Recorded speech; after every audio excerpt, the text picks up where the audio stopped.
Good morning to all. Welcome to the next lecture on lattices. Yesterday we had a few definition of lattice, that is two definitions and few examples of lattice. Today we are having some types of lattice. First is bounded lattice. A lattice L, I'm reading the definition. Fine. A lattice L is said to have lower bound 0 if for any element x in L we have x is greater than equal to 0, and similarly upper bound we everybody knows it now, so that a lattice L is said to be bounded if L has both lower bound 0 and upper bound 1. Lower bound 0 and upper bound 1 are only notations, they are not the numbers, they are notations. So that if a lattice has lower bound as well as upper bound, then it will be called bounded lattice. In such case, few rules are taken care, that is A union, A join 1 is 1, A meet 1 is A join 0 is A meet 0 is 0 for any element A in L. Fine. Now, for a few examples are given also.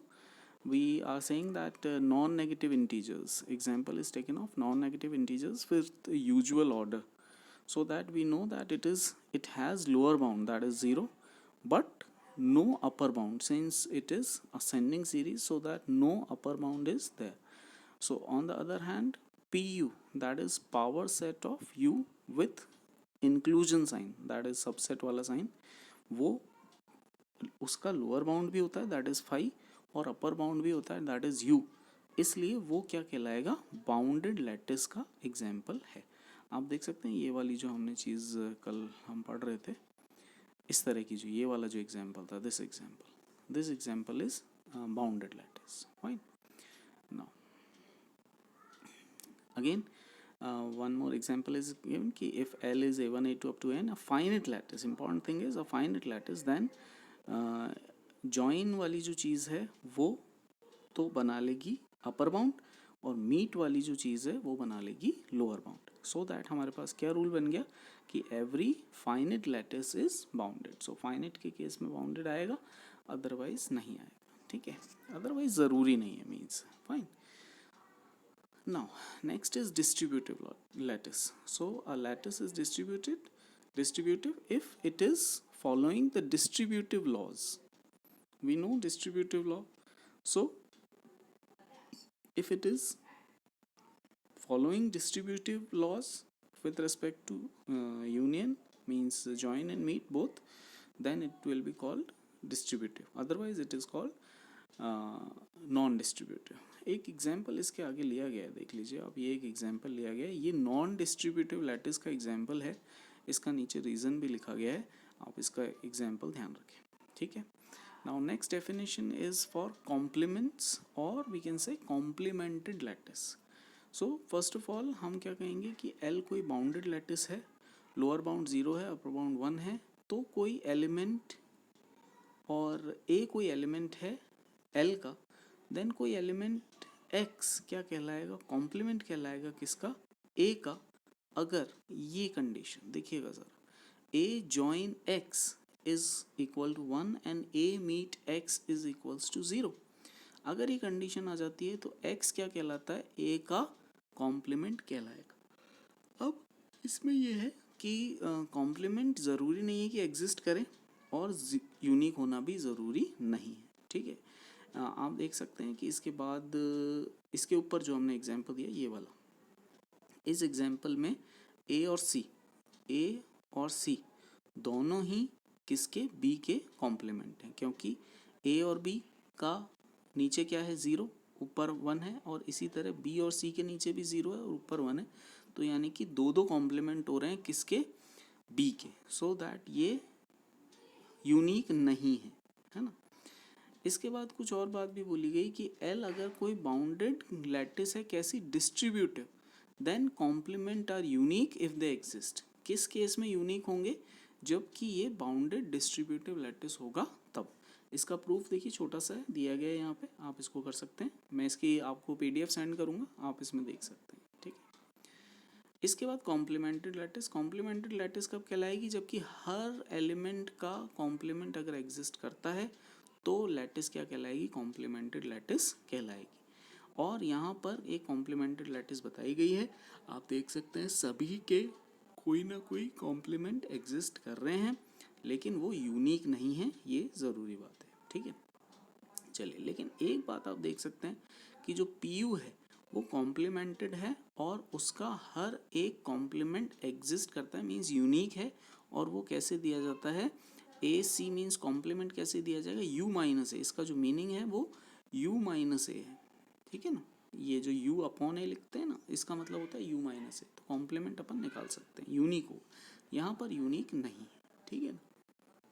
आप देख सकते हैं A का complement इस वाले case में, A का complement B भी है और C भी है, क्योंकि दोनों के नीचे 0 आ रहा है, ऊपर 1 आ रहा है, ठीक है। इसके बाद अपने कुछ बीच में कुछ दो डेफिनेशन रह गई थी, एक तो आइसोमॉर्फिक ऑर्डर्ड सेट की और एक वेल ऑर्डर्ड सेट की। दोनों की डेफिनेशन मैं दे रहा हूँ यहाँ पर, आप इसको समझ सकते हैं। अब हम कह रहे हैं कि आइसोमॉर्फिक ऑर्डर्ड सेट क्या होंगे कि अगर X और Y पार्शियली ऑर्डर्ड सेट हैं और अगर X से Y में कोई 1-1 मैपिंग किस तरह डिफाइन की जा सकती है? F(x) to y similarity mapping कहलाएगी X से Y में अगर F ऑर्डर रिलेशन को प्रिजर्व करता है। यानी कि कंडीशन क्या है? A और A डैश अगर एक पेयर है तो उसमें क्या कंडीशन फुलफिल होगी? एक तो A is less than equal to A dash होगा तो FA is less than equal to FA dash होगा, यानी ऑर्डर रिलेशन A और A डैश में चल रहा है तो FA और FA डैश में भी चलेगा। इसी तरह अगर A और A डैश नॉन कंपेरेबल है तो उनकी इमेजेस भी नॉन कंपेरेबल होंगी। तो अगर इस तरह की सिचुएशन है तो वो आइसोमॉर्फिक ऑर्डर्ड सेट कहलाएंगे। कौन? X और Y, ठीक है ना।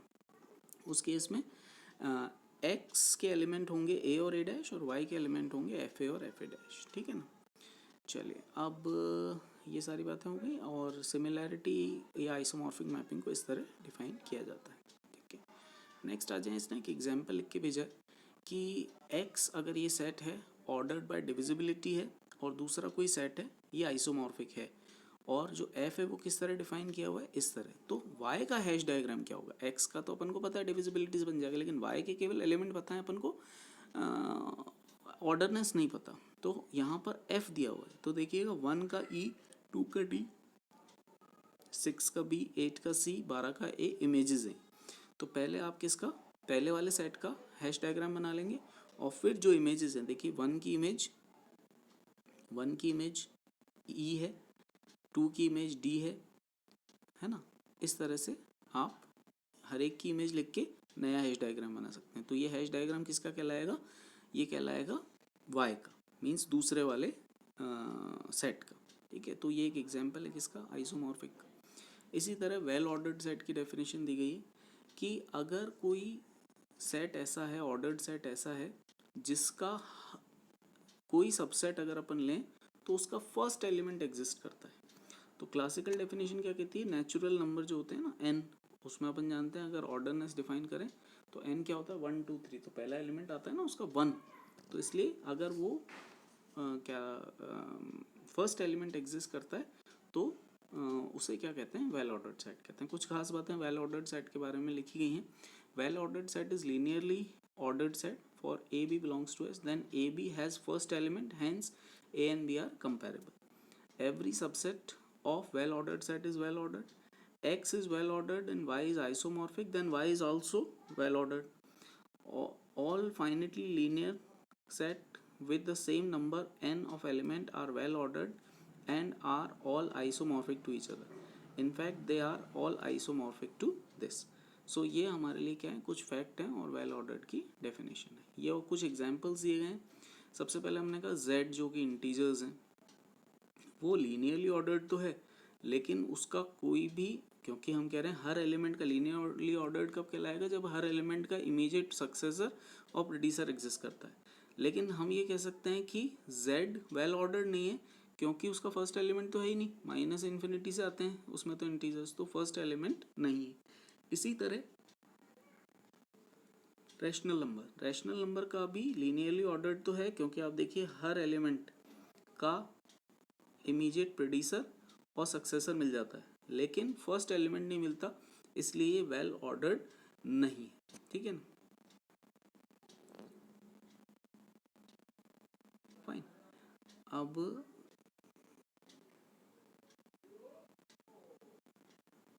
अब एक और यहाँ पर लास्ट में एक एग्जाम्पल और दिया गया, वो आप एक बार देख लीजिएगा, है ना, उसको भी समझ लेना। तो ये अपना टॉपिक कंप्लीट होता है पोसेट और लैटिसेस वाला, और नेक्स्ट लेक्चर से अपन counting techniques, permutation, combination start कर लेंगे। ठीक है, थैंक यू।